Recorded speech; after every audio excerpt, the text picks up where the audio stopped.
Assalamualaikum warahmatullahi wabarakatuh. Izin memperkenalkan diri, nama saya Naura Sekar Salsabila dengan NIM 1904156 dari Program Studi Pendidikan Guru Pendidikan Anak Usia Dini dari Universitas Pendidikan Indonesia, Kampus Daerah Purwakarta. Di video kali ini saya akan membahas tentang pengamalan Pancasila dalam kehidupan sehari-hari.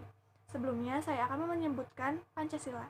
Pancasila 1. Ketuhanan yang Maha Esa. 2. Kemanusiaan yang adil dan beradab. 3. Persatuan Indonesia. 4. Kerakyatan yang dipimpin oleh hikmat kebijaksanaan dalam permusyawaratan perwakilan. 5. Keadilan sosial bagi seluruh rakyat Indonesia. Itu dia Pancasila memiliki 5 sila.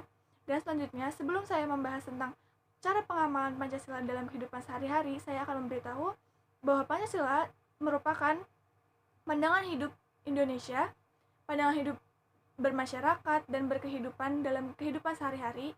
Dan Pancasila merupakan dasar negara, yang dimana seluruh peraturan di Indonesia, seluruh kegiatan di Indonesia itu harus berlandaskan oleh Pancasila, seperti mengatur undang-undang. Dan Pancasila ini dalam dasar negara, Pancasila itu bersifat tetap, kuat, dan tidak dapat diubah oleh siapapun. Lalu Pancasila sebagai pandangan hidup, Pancasila ini mengatur cara kita dalam bersikap, beretitude, berperilaku untuk membuat sebuah kenyamanan dalam bermasyarakat, untuk kehidupan yang saling menghargai, agar tidak terjadi kerusuhan antara masyarakat satu sama lain. Dan kenapa Pancasila merupakan pandangan hidup? Karena dengan menjadikan Pancasila sebagai pandangan hidup, kita dapat membuat diri kita selalu tahu arah kita akan kemana, dan selalu mempunyai pandangan kalau kita harus bagaimana cara bersikap, cara bermasyarakat, dan lain-lainnya. Nah, setelah itu saya akan menyebutkan cara pengamalan Pancasila dalam sila 1 sampai sila kelima. Pada sila pertama itu terdapat ketuhanan yang Maha Esa, di mana di situ masyarakat Indonesia harus memiliki agama dan memiliki Tuhan yang dianutnya, yang dipercayainya. Nah, dalam sila pertama ini kita dapat mengamalkan dengan cara saling menghargai satu sama lain. Sesama kaum beragama kita saling menghargai agar tidak terjadi perpecahan, tidak boleh memecah belah. Lalu kita harus saling mengajarkan agama sesama yang kita anut. Misalkan saya menganut Islam dan kalian menganut Islam, saya harus mengajarkan Islam yang saya tahu dan kepada kalian, begitupun dengan kalian. Tapi harus diajarkan dengan agama yang memiliki agama yang sama, lalu tidak melakukan perbuatan yang dapat memecah belah atau misalkan rasis dengan agama, seperti itu. Lalu pada sila kedua, yaitu kemanusiaan yang adil dan beradab, itu dapat kita amalkan dengan cara misalkan kita seorang pelajar, kita bisa saling menghormati yang lebih tua. Terutama itu penting banget ya teman-teman, kalau di lingkungan bermasyarakat, menghormati yang lebih tua. Terus kalau di lingkungan sekolah atau lingkungan pendidikan pun sama, kita harus menghormati yang lebih tua.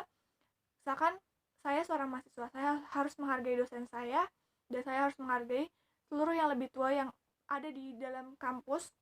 Kalau kalian seorang pelajar, kalian harus menghargai guru kalian dan orang yang lebih tua juga, misalkan kakak tingkat. Tapi kalau di sekolah itu, di lingkungan pendidikan, menghormati yang lebih tua dan menyayangi yang muda, jadi adil.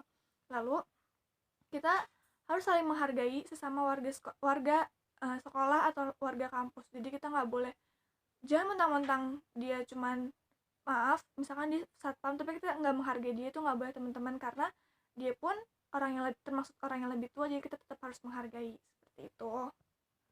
Lalu dalam lingkungan bermasyarakat kita bisa melakukan dengan cara gotong royong. Misalkan kita mau membuat sebuah gapura di jalan gang kita, itu kita harus lakukan dengan cara gotong royong. Itu termasuk dalam Pancasila, dalam penerapan Pancasila juga.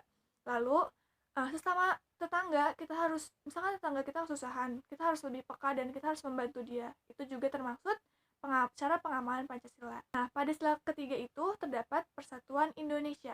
Nah, di sila ini cara pengamalannya cukup gampang dengan cara menjaga persatuan dalam bermasyarakat. Itu tadi, kita nggak boleh kenapa kita harus saling menghargai? Karena ini kita harus selalu menjaga persatuan. Kalau kita tidak saling menghargai, akan terjadi sebuah perpecahan. Nah, dengan cara apalagi sih yang kita dapat terapkan dalam sila ketiga ini? Dengan cara tidak menebarkan fitnah, menebar kebencian, menebar berita-berita yang tidak pasti atau hoax itu, karena itu bisa menimbulkan perpecahan juga. Selanjutnya pada sila keempat yaitu terdapat keadilan sosial bagi seluruh rakyat Indonesia. Di sini dinyatakan bahwa keadilan semua warga Indonesia, seluruh masyarakat Indonesia memiliki kedudukan keadilan, hak dan kewajiban yang sama, seluruhnya sama, tidak ada yang dibedakan. Lalu dengan cara pengamalan apa sih kita bisa lakukan dalam sila keempat ini? Dengan cara tidak boleh memaksakan pendapat orang lain, terus mengutamakan musyawarah untuk warga banyak. Jadi misalkan kita membutuhkan suatu keputusan yang melibatkan orang banyak, kita tidak boleh mengambil keputusan hanya dari diri kita saja, tapi harus dari diri orang lain. Nah, itu gimana sih caranya? Karena misalkan di dalam lingkungan bertetangga nih ya, contohnya kita mau membuat suatu acara nih, tapi kita bingung mau kayak gimana. Nah, itu nggak boleh ditentukan oleh satu atau dua orang, tapi oleh seluruh masyarakat yang terlibat. Kenapa? Karena Indonesia ini merupakan negara demokrasi, dan di Indonesia ini semua bebas berpendapat. Jadi semuanya tuh pasti punya pendapat yang berbeda-beda, dan itu semua harus dijadikan pemikiran untuk satu. Gimana caranya semua pendapat ini pun bisa dirangkul dan dijadikan jalan keluarnya, seperti itu. Lalu mematuhi peraturan yang sudah ada. Jadi kita harus mematuhi peraturan yang udah ada, nggak boleh melanggar, karena ini sudah diatur dalam Pancasila. Karena Pancasila itu merupakan ideologi dan dasar negara dan pandangan hidup. Jadi kita harus kita dalam melakukan kegiatan sehari-hari, kita harus ingat bahwa landasan kita adalah Pancasila. Lalu selanjutnya itu adalah sila kelima, keadilan bagi seluruh rakyat Indonesia. Di sini kita harus adil satu sama lain, tidak boleh membedakan dari kita sendiri dalam kehidupan bermasyarakat. Dalam menentukan sesuatu hal, kita nggak boleh membedakan dia kayak gini, atau dia agamanya ini, atau dia sukunya ini, atau dia rasanya ini. Kita nggak boleh membedakan, semua sama. Seperti pemerintah juga sama, nggak boleh membedakan kaum yang atas, kaum yang kaya, kaum yang miskin, semua harus disamakan, karena itu keadilan sosial bagi seluruh rakyat Indonesia. Lalu dengan cara apa lagi kita bisa mengamalkan sila kelima ini? Itu dengan cara suka bekerja keras, lalu dengan cara menghormati hak orang lain atas dasar keadilan. Jadi kita harus menghormati, kita punya hak, orang lain juga punya hak. Karena tadi itu ada di sila keempat, semua masyarakat Indonesia mempunyai hak dan kewajiban yang sama. Jadi kita harus saling menghargai, saya punya hak dan kamu pun juga punya hak gitu. Lalu selanjutnya tidak melanggar peraturan juga.